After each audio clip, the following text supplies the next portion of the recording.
the film quite obviously borrows the structuring device of an earlier film of yours called American Dreams, 1984. And I was wondering if that structure came as a creative solution to the elements you had, or if you started from there, and if there was a reason for you to.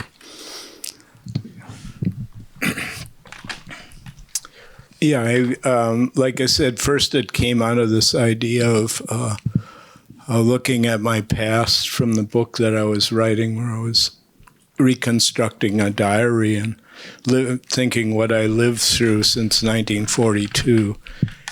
And then as I thought about making the film, American Dreams, which is a film I made in 1975, is a little more it's an overload of information. This one isn't overloaded. You can actually hear things and they register within you. So I was inspired by American Dreams, but I didn't want it to be about an overload of information. I wanted it to be about the actual information, where I'm drawing speeches that affected me during my lifetime. So this was made a year ago as a kind of warning, and now it's a totally depressing film, I think. So it's maybe past warning time. Now it's time for action. It's also for you a way to reflect on your past engagement in politics. Mm-hmm. Like how would you define your current state of mind about that, and for the younger people who would hear that and hear exactly the same problem that they face today? Yeah. Well, I've been teaching now for quite a few years, and I like teaching because I learn a lot from my students. And I like to provoke, but not like this film. I don't tell you how to think. I just give you information, and then hopefully you think about what is the implications of those things that you watch. And in a way, it also puts a lot of responsibility on you, because you have to know a lot of things that are happening in this film. So if you don't, you might think that I like President Reagan. And if you know what that speech is, where he is completely lying to the American public, then it has more power to it, which is interesting. So what was I getting at? I mean, I made this as a political film, but I didn't know it would change so much from the current politics and the current situation that we're in. So now it's calling for action more than not. Yeah. Could you talk about the train models? Well, I've always liked trains as a kid, and I like centering all of one's life on something that was a fascination of mine when I was young. So I like the kind of innocence of those kind of models, yet I rename the models here of, if you read the names on, they're all arms manufacturers, and they're some of the arms manufacturers that Helen Callcott mentions in the final speech. And I probably should also mention that in American Dreams, and the speech that ends that film is also Helen Callcott. So there's a connection a direct connection from that structure from American Dreams and this film by that. And I wanted to very much end with her because I think she's been a strong force for change and for rallying change. So we're supposed to understand as well, hearing her naming some of the companies that we saw on the models, that the models were made after. And I mean, the models, again, they're connected to my, if you know my films, you know I like trains. So I also like model trains. And I've been looking at what model train people are doing today is they're weathering everything, where you didn't do that in the past. So I was very inspired by the model train people to weather these buildings. And it was just kind of a fun thing to do with a subject that isn't fun at all. And do you see this model building as a kind of distraction of the signification of the political speech that we hear? Or? It's little boy innocence kind of juxtaposed against. I mean, also trains are the symbol of capitalism and overconsumption and all of these things. So that's also part of what I'm trying to do with that's why I end with a caboose, and it's a Milwaukee Road caboose, and I grew up in Milwaukee, so there's a direct reference to my childhood with that shot or that particular model. And are we supposed to understand like every models as a sort of causal link between the first and the last one, the dinosaur and the bomb? Of course the dinosaur. They were ruled this planet until some meteor hit the planet and caused a nuclear explosion that killed that species. So it's kind of the first guys to go, and who's next, is kind of what it's pairing. And it's our nation that created that bomb, And now there's kind of a question as to who carries around the codes for that.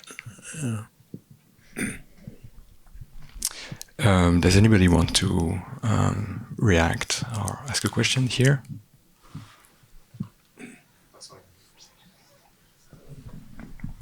Hi, thank you so much for this film. This is my first time seeing your film projected in a theater, and it was a very special experience, and I think I can understand kind of the relationship between the speeches you've chosen and your choice to use miniatures and to show the process of creating these miniatures. As I was listening to the speeches, even though they're dated like 80 years ago, it still feels the emotions are extremely strong, and I feel as if it could only be contained by something that is toy-like. And I think that is an approach to the past that I respect, create some distance from it while still embracing all of the energy that it still has to offer. And my question is, since this project, you've prefaced the screening with the fact that you're looking into your own personal past. I'm wondering if there are any dreams or plans or desires that you had when you were younger that you haven't had the chance to realize? And among these things, what feels most urgent to you today? Well, if my dream came true, I'd be pitching against the Yankees tonight. But what was the last part of the question? What's most urgent today? See, that's not my problem today, because urgency disappears when you get older. nothing's urgent anymore. I won't be here to witness the hell that could come, and that's what's really frightening. And maybe it's great that I have an out. I'm going to be around, though. I'm not giving up. Don't speak too fast. Someone else? Here? Wait for the microphone. I apologize if my question is a bit frivolous, because this is the first film of yours I've watched. I loved it, but I don't know as much about your body of work to have anything insightful to ask. Mm-hmm. I was struck by how good your taste in music was in the choice of soundtrack. And I'm just curious, do you listen to any contemporary musicians, or is the music you listen to more likely to be from the past? Yeah, that's my question. I don't know any contemporary musicians. I know this girl that just got engaged to a football player.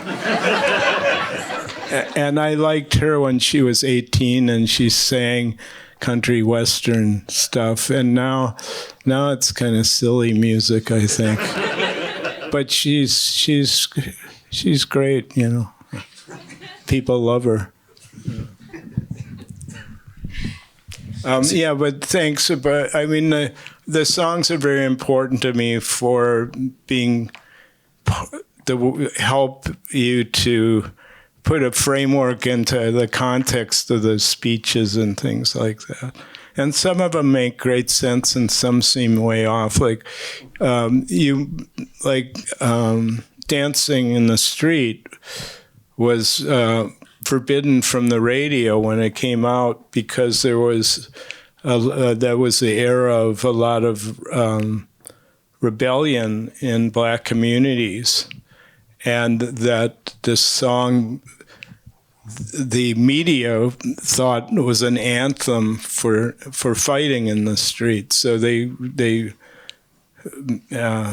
forbid it to be on the radio, which made it really popular and really become the anthem that it probably wasn't meant to be, but it was certainly meant to bring about community. And so it's an important song, I think. So, and then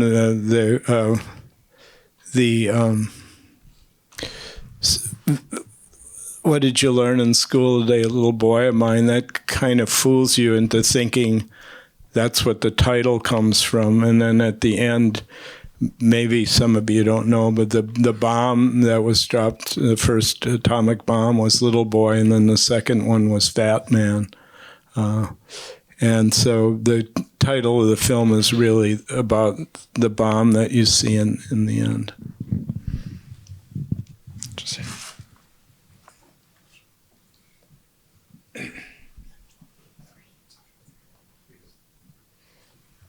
Thank you so much for being here. It was a great watch. I was really interested in the use of weathering, especially paired with the second speech, which I believe was Eisenhower's kind of farewell warning against the unconstrained military-industrial complex. And there were points where it almost felt like a fantasy, where these corporations of death and imperialism were allowed to just kind of weather and fade into the background. But I was interested more about the weathering and how that fit into the narrative that you built. Well,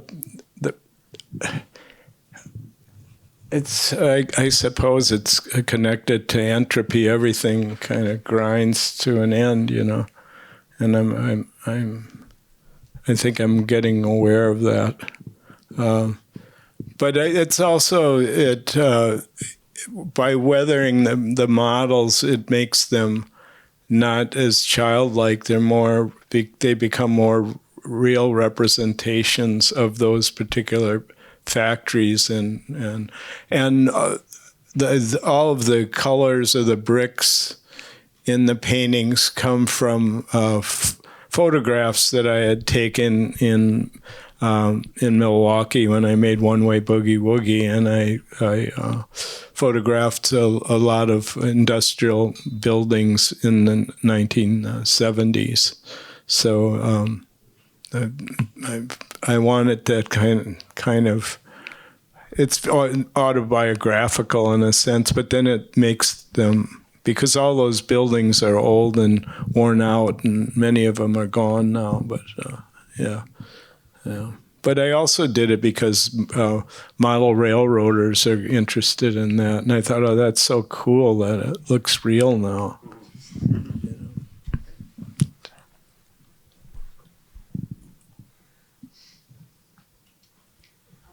Hi, I'm curious about the choice of the color palette, yellow, green, red, brown. I bought a bunch of paints, and I mean, some of them show up in the painting, some don't. But I just wanted each person to paint with one color, and they're kind of the undercolors that everything got painted over. And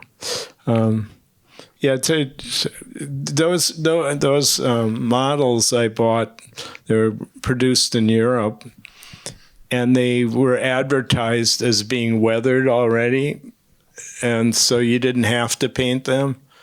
And so I sprayed them all gray first, so I could paint them because I wanted to have painting. And then I built a table that had black paper on it, and it bent up like this.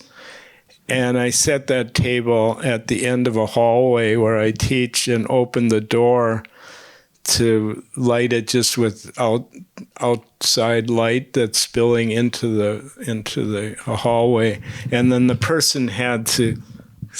It was very hard to do, and I was stupid enough to take the longest song, so I had to do it for over 5 minutes, and it was very hard to do.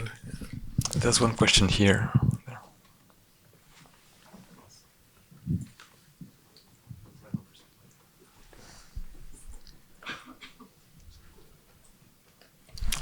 Just here. No. Yeah. I did a project on American Dreams, Lost and Found, a couple of years ago, and so I've watched it a couple of times.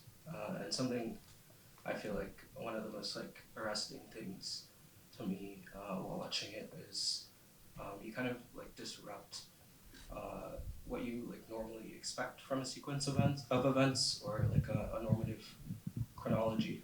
And I was wondering, I guess the examples are with the text from the diary scrolling across the bottom of the screen, and then the baseball cards and the songs and the speeches, they're all sort of all the dates are kind of scrambled. And so I was wondering if that was something you were considering while making this film. Well, like I said, I didn't want to overwhelm these speeches. I wanted you to be able to hear them and not have to read a text that's scrawling through the bottom of the frame like American Dreams. So this film, when I finished the film, I thought, I like this film a lot. Nobody's going to watch it. It's just too difficult, And then I showed it in Berlin, and then then they always put me in this huge theater for the premiere, and it's 500 people watched it. Nobody left, and I thought, I just don't understand. But I was very happy, and then I thought, well, yeah, maybe once you realize what the structure is, it doesn't make you so nervous. It's going to happen, and then I think the speeches and the songs are really interesting. So it's kind of a film that just curates. It's not as my film really. It's just curating stuff.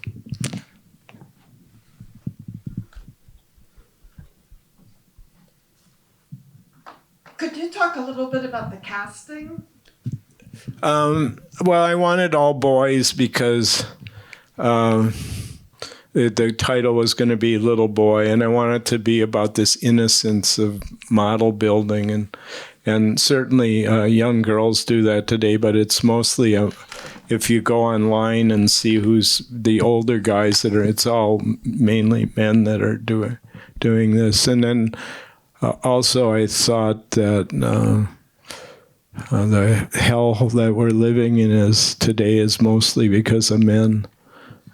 So I cast, and then I wanted to cast from the youngest. I think he was 11, and I think I was 81. So we're 70 years apart. And then I also wanted to have different kinds of people from different races and different places. So. Like my elegant poem said, there's somebody from South Africa, there's a black Muslim, there's an Italian filmmaker, there's, whatever, all ex-Mormon. We have time for one last question here.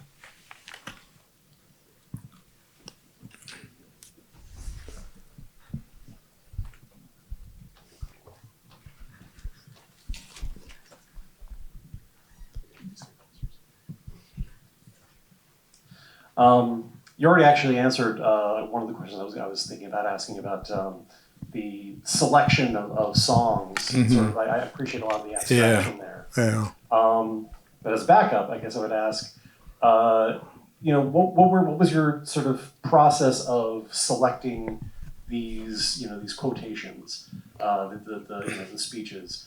Were there ones that you thought about it and you sort of dropped? Mm-hmm. Were there ones like you were maybe concerned about, like, the wrong sort of message might come out of this? And I guess if there were one more speech you could have included, what might it have been? Oh, well, I don't know. That's hard to answer. What I might have done. I don't know. What was the other question? I'm sorry. Well, just in terms of like how certain were you about each speech that you chose? Like, what was some like the Eisenhower speech, I think, isn't quite amazing. I mean, he's farther left than almost everybody in politics today with that speech, and he was a Republican that was. Took over when schools were being integrated and had some hard problems in this space, and then at the end gave this elegant speech. So I like that a lot. And Stokely Carmichael I had met in the 60s when I was young, and he was giving a speech at the University of Milwaukee when I was a math student.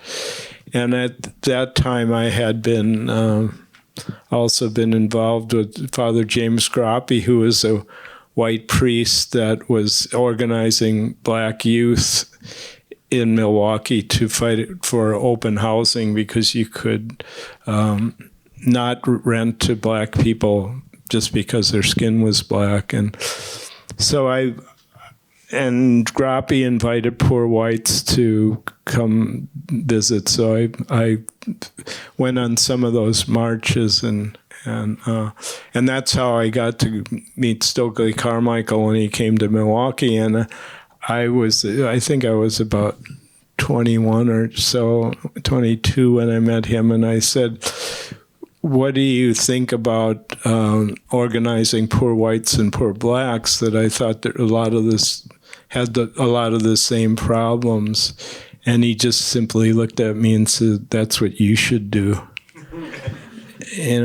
And that really kind of hit me hard. That's what you should do. That's what we all should do, And so then I included one of his speeches, and And then the Reagan speech really infuriated me when I heard that. So I just chose, and then the admission by Hillary that our government created Al Qaeda is quite amazing thing she's telling us 10 years later, as the Secretary of State. And this idea of revenge, I gotta get that guy, that kind of mentality. All right, that's all the time we have. Okay. Thank you so much, James. All right, thanks, everybody.